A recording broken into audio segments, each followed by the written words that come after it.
Hello, I have been getting so many requests for the makeup that I wear in my YouTube videos, which I would sort of consider no makeup, and it's the look I'm wearing today. So if you want to know what products I use and how I achieve this look, stick around.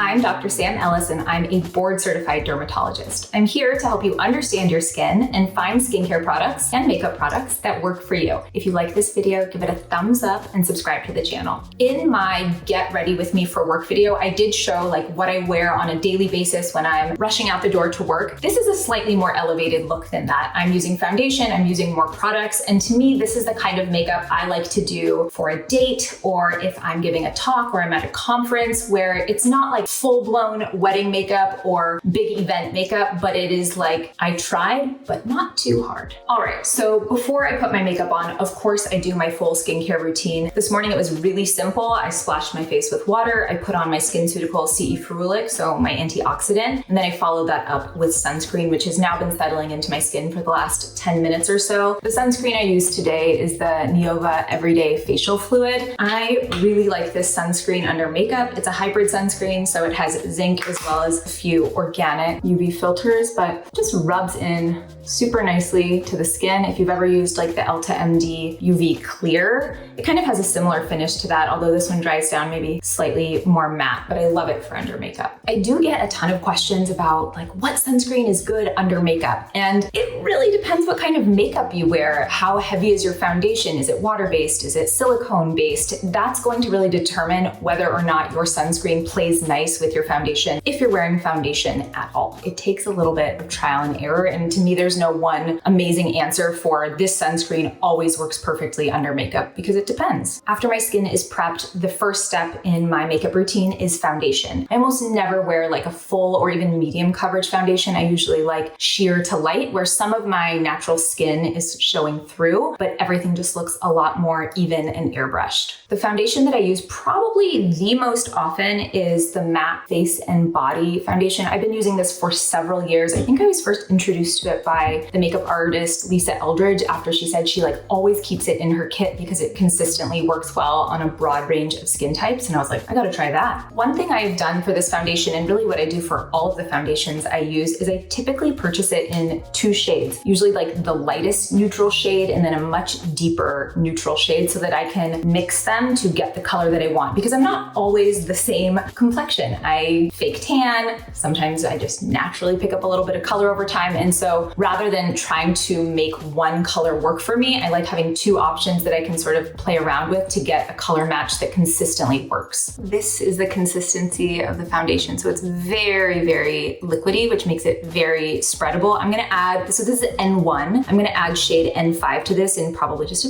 very small drop so that I can get a good color match. So I've spread this onto my fingers and start in the middle of my face, and I sort of blend outward because I really feel like I need the most coverage in the middle of my face. That's where I have darker circles. That's where I tend to have my rosacea kind of peeking through, is on the cheeks and chin. And I don't need as much coverage towards the periphery. I'm typically a beauty blender girl when it comes to foundation application. However, this particular foundation applies best with fingers in my experience. It's because it starts out very liquidy and then it sort of picks up this almost like this tacky feel. And once it starts to feel a little bit more tacky, that's when you know you don't have as much playtime with it anymore. So I'm just gonna spread that everywhere. This is really hard to do in the camera, but we're trying our best here. And then of course I'm going to put some on my neck. If I was wearing a V-neck, I'd even bring it down to my chest. I think we are all past the point where we neglect our neck and just cut our foundation off at the jawline and look like we're wearing a mask. But when you use a really sheer or just light coverage foundation, I feel like it can look like you have a perfect color match, and so you might not feel like you need to bring it down onto your neck, but just like put it on your neck, okay? I feel like anytime I tell people that I use MAC foundation, they're like, MAC, you're gonna break out. It's gonna give you acne. I've been using this for years. I think the first time I started using MAC, I was in like 8th grade. I have never had any problems with it. In theory, any makeup product can clog your pores, whether or not it's labeled as non-comedogenic or non-pore clogging or not. It is super dependent on you and your skin, and also the skin regimen that you're on. If you're using regular exfoliants, if you're cleansing your skin properly, if you use a retinoid, those might be ways to prevent breakouts from your makeup. But of course, if every time you use MAC makeup you break out, don't use it. But I've never had that issue, so don't come for me. I will typically use 2 different concealers based on like what issues I'm having that day. The one I use the most often is the NARS Soft Matte Complete Concealer. This is in medium 1 or shade Custard. This is pretty much my exact skin tone,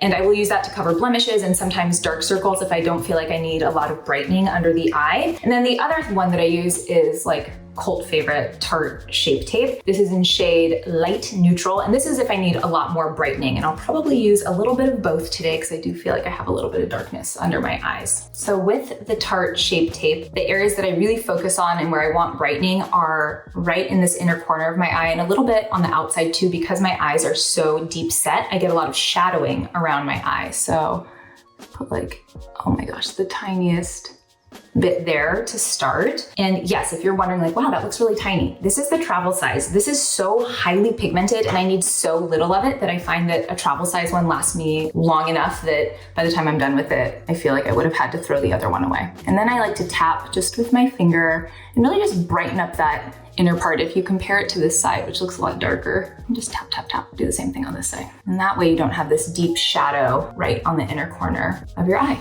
I've also placed a couple extra drops of concealer for me to spread under the eye and just right at that outer corner where I find that I get some shadowing as well. And yeah, I like to use my fingers for this because I feel like the warmth of my hand just warms up the product really well. Also with these thicker, more heavily pigmented concealers, I find it's really easy to see like a brush stroke. So a beauty blender I think would totally work well here too, but if I'm being perfectly honest, like fingers are where it's at for me most of the time. I'm just gonna do the same thing on the other side. All right, so that's all blended in. I have a lot more brightening under the eye now, but you might have noticed I use such a small amount of product, and it's because if I'm wearing a light or sheer coverage foundation, you don't want this heavy coverage under your eye. Otherwise you're gonna look like, I don't know, we've all seen those photos of celebrities where they get caught with the flash on and they have these like white circles around their eyes. Nobody wants that. And then I'm gonna go in with my NARS concealer. And again, this one's much darker, as you can tell. This is where I put a little extra over my cheeks because I find that's where makeup tends to break up on me over the course of the day. It's where my rosacea wants to peek through. And so I just do this to enhance the coverage of my foundation. And I will also bring this up onto my eyelid because you can see my eyelids are really dark. I always get asked like, what eyeshadow are you wearing? It's not eyeshadow. It is just straight up shadow and a little bit of vascularity or blood vessels around my eye. So I do like to put just a little bit up there to kind of calm down some of the dark color so that my eyes don't look sunken and I don't look tired. The other place I've gone in and placed this concealer is right at the crease of my nose where I have a little bit more redness, as well as on my chin. The reason I love this so much is because it is creamy without being wet. And I find that it just stays really well, especially once you set it with powder over the course of the day. And so my next step is going to be setting this so that I have some longevity in this makeup and it doesn't just want to melt off of me in the next few hours. Time to set my makeup. This sort of serves 2 purposes. I think it kind of takes down some of the shine and allows the makeup to wear better over the course of the day. Also in this mask wearing era, it helps with transfer of makeup onto the mask and it doesn't seem to happen as much when I use this. So I use the Laura Mercier Translucent Loose Setting Powder. I've tried a lot of setting powders over the years. There are some really good ones out there, but Laura Mercier, she never lets me down. Again, this is the travel size because you get a ton of powder in here and I don't like bake my face very often, so I don't go through a ton of powder. I like to pour just a little bit into the cap. And then I'm going to take my Real Techniques setting brush. Oh, how perfect. And just swirl that around.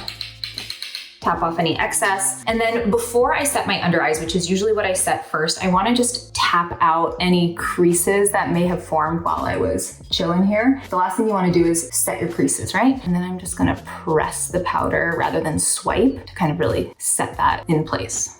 Same thing on this side. And then any excess, I'm gonna tap over the lid to set the concealer that I put on my lid so that that also doesn't wanna crease. So this is also gonna help with any blending that I wanna do up there. Also going to set my chin right at the creases of my nose, anywhere where I feel like the makeup might want to crease or cake. But I do not use setting powder on my whole face because I do want to keep some of that dewiness. And the whole point of using that foundation is I feel like it looks so skin-like. So I don't wanna cover it up with a ton of powder. I just wanna set the areas that I feel like might be prone to wearing off or creasing. So I love this Hourglass ambient lighting palette. This is an investment, it's not cheap, but I love it. And it has these 3 colors. And really what I do most often is I will actually swirl all 3 of these and I will use it over my entire face just to give it this really pretty glow. And I love it because it doesn't make your face look shimmery or glittery, but it just helps the light reflect nicely off of your skin. And I hate to call this like a secret because I feel like a lot of people know about this palette, but using it all over your face, I think just is the best thing you can do. The very last thing I'm gonna do for my complexion is to add bronzer. I'm not a huge blush person, and it's because I wear sheer foundation and my rosacea starts showing through over the course of the day. So oftentimes I feel like blush almost makes me look too flushed. When I wear a heavier foundation or something with more coverage, I do go in with blush, but not on an everyday basis. I forgot to mention the powder brush that I used for that, and it is the e.l.f. Total Face Brush. It's really nice and light and fluffy, and I think it's like $3. For my bronzer, I use the Physicians Formula Butter Bronzer in shade Bronzer.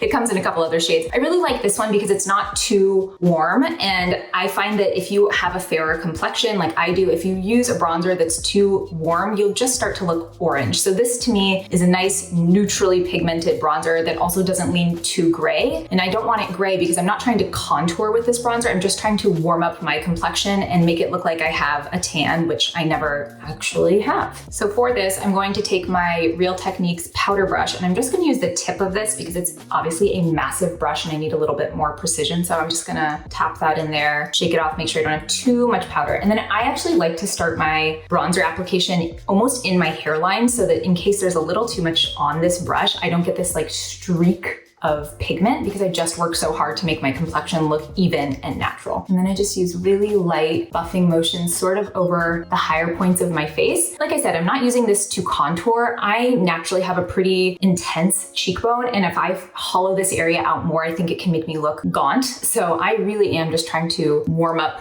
my face here. So I'm gonna go over these areas first. I'm gonna go under my jawline here, and that also helps blend the product and make my foundation not look so severe. And then the last place is just up along my hairline. It's not a true contour here. It's just, again, to warm up the complexion. I don't like to go into my temple area with bronzer because I already have some hollowing of my temples. And again, I'm like a sinker, things get thinner here. And so I don't want to create any additional shadowing in my temple area. I also like to take a tiny bit of bronzer just over the bridge of my nose. People do this with blush a lot to warm up the face. I like to do it with bronzer because blush makes me look just too red. And again, it's a very small amount. I don't want my complexion to look muddy or messy. Everything with makeup I think needs to be precise, but it just helps bring the full complexion together. Once the base is complete, I get to move on to the eyes and the brows. So we're gonna go in and do my eyebrows next. This is the brow tool that I use the most. It's by Anastasia Beverly Hills. And to me, this was like such a good investment because you have a really good dense spoolie on one end for brushing and shaping the brows. And then you have this amazing angled tip on the other side. So if you need to use a little powder or gel to fill in the brows, it's perfect for that. So this has like met all of my brow needs. I'm just gonna brush my brows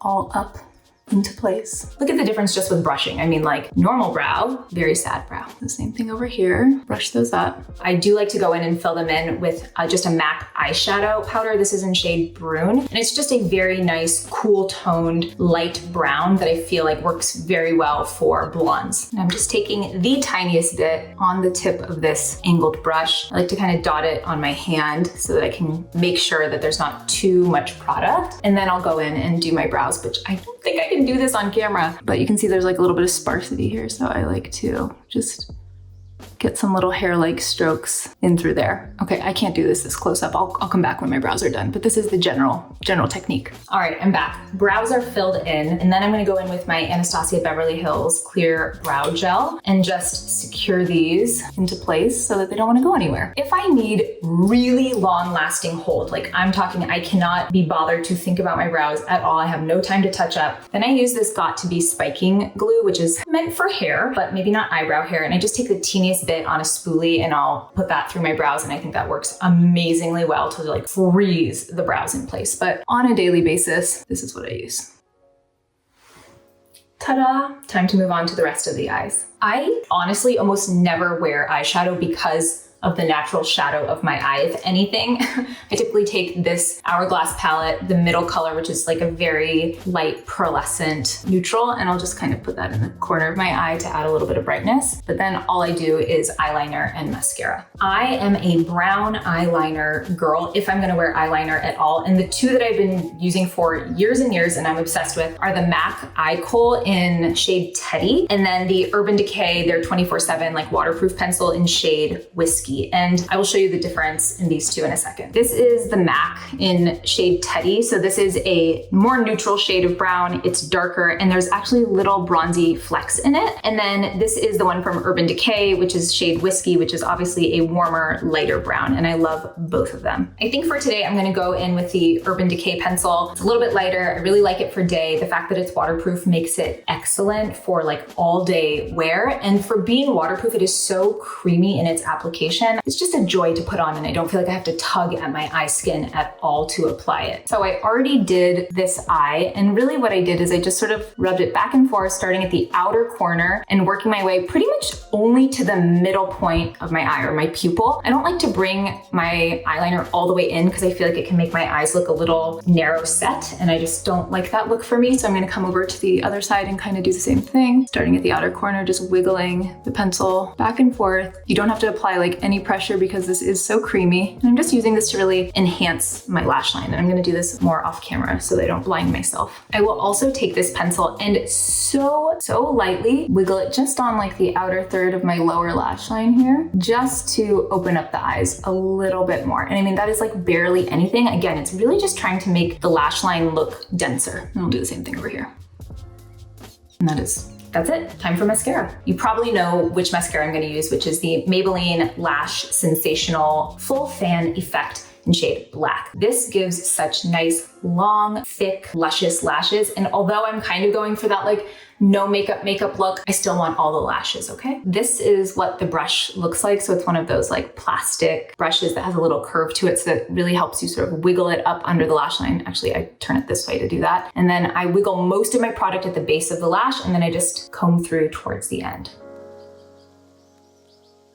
And then I do like to pull this up and out towards the end because I don't want my lashes just shooting forward. I want to like pull them out and sort of elongate the eye as much as possible. So you can see like that eye is done, that eye is not done. And I think that just adds a little something that is absolutely necessary. Face is done, eyes are done. The very last thing I want to do is lips. And it's really hard for me to pick which lip products to use in this video because that is something I change up all the time because I just love lip products. I think they're so fun to try. I love lip liner, I love glosses, I love balms, I love lipsticks. I'm obsessed, okay? Since we're sort of going for that no makeup look, I'm gonna try to pick something that's somewhat close to my natural lip color for this lip look, but that just enhances things a little bit more. Today, I'm gonna go in with my NYX lip liner in shade Mauve. This is sort of a pinky brown color. I find that NYX lip pencils are so good, especially for a drugstore find. They're not as creamy as some lip liners on the market. They have that waxier texture. You have to put a little more pressure down to apply them, but they are very long lasting, which is great. So for a waxier pencil, I do like to just sort of warm it up on the back of my hand a little bit. This will also allow me to show you the shade, which I just think is so pretty and like amazing for fall. And typically with my lip liners, I like to outline and then fill in my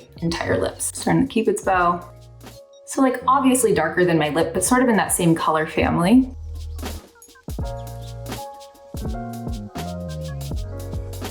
Okay. And then I'm going to take my NARS, I think it's Afterglow lip balm. This is the little one they sent me for my birthday in shade Laguna. I have a few other colors, but this looks very brown in the tube, but then it goes on just so sheer and pretty. I'll try to show you the color here. I like using this kind of balm over my lip liner because it adds a little bit of moisture to the lips without wiping or removing the product. And it is very comfortable to wear on the lips all day long and is so easy to reapply. You don't need a mirror to reapply it because it is so sheer. So we're getting a little 90s vibe with the lip color today. I'm not mad about it. There we go. All right, this is the final look.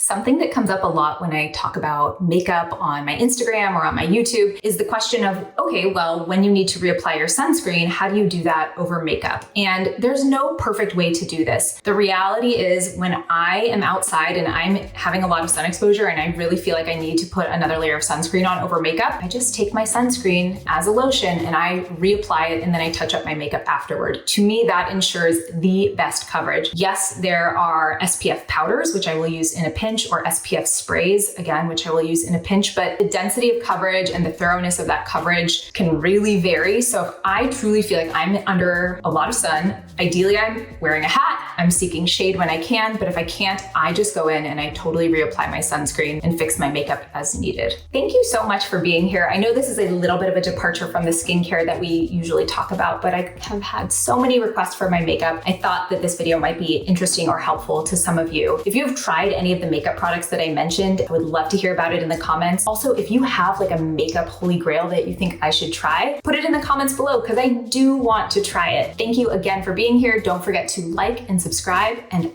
I will see you next time.